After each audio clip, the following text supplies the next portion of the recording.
అనగనగా ఒక ఊళ్ళో ఇద్దరు అన్నదమ్ములు ఉండేవారు. పెద్దోడేమో పెద్ద టక్కరుడు, చిన్నోడు ఏమీ తెలియని అమాయకుడు. వాళ్ళ దగ్గర ఒక కంబళి, బాగా పాలిచ్చే ఆవు, విరగబడి కాసే మామిడి చెట్టు ఉండేవి. తండ్రి చనిపోయాక పెద్దోడికి ఆస్తి మీద కన్నుపడింది. ఎట్లాగైనా అంతా తానే కొట్టేయాలనుకున్నాడు. ఓ రోజు తమ్ముని పిలిచి, ఒరే నాన్న, మనకి పోతూ పోతూ ఈ కంబళి, మామిడి చెట్టు, ఒక ఆవుని మిగిల్చి పోయాడు. వాటిని ఇద్దరం సమానంగా పంచుకుందాం అన్నాడు. తమ్ముడు అమాయకంగా సరే అన్నా, నువ్వెలా చెప్తే అలాగా అన్నాడు. పెద్దోడు పెద్ద మాయగాడు కదా, దాంతో ఒరే కంబళి పొద్దున్నంతా నువ్వు తీసుకో, రాత్రి నేను తీసుకుంటా. అలాగే మామిడి చెట్టు కింద భాగం నువ్వు తీసుకో, పై భాగం నేను తీసుకుంటా.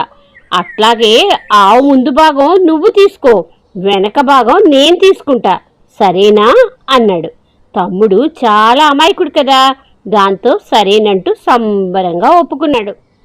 ఆ రోజు నుండి చిన్నోడు రోజు పొద్దున్న సాయంత్రం ఊరు బయటికెళ్ళి గడ్డి కోసుకొచ్చి ఆవుకేస్తూ ఉంటే పెద్దోడు హాయిగా పాలు పితుక్కోసాగాడు.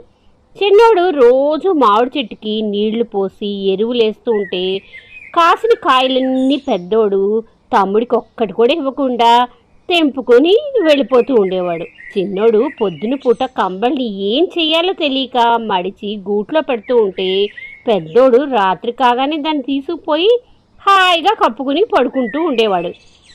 కొంతకాలానికి చిన్నోడికి పెళ్ళయింది. చిన్నోడి పెళ్ళం చిన్నోడిలాగా అమాయకురాలు కాదు, మంచి తెలివైంది. కొద్ది రోజుల్లోనే పెద్దోడు చేస్తున్న మోసాన్ని గమనించింది.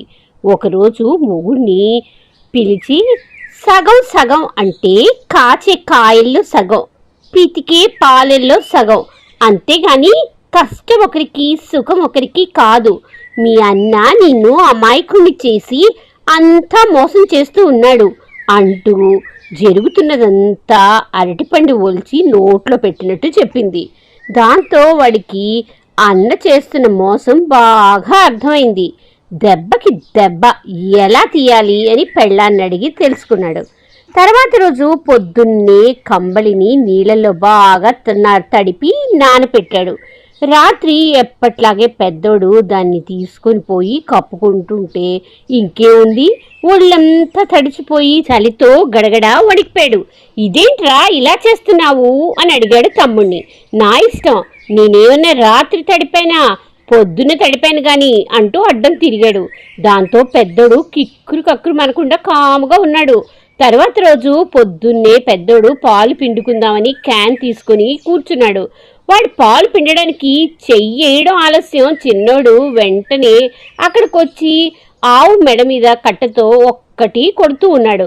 అంతే, దానికి సుర్రు సుర్రు మండంతో అది ఎగిరి పెద్దోడి మొహం మీద ఈడ్చి ఒక్కటి తన్నింది.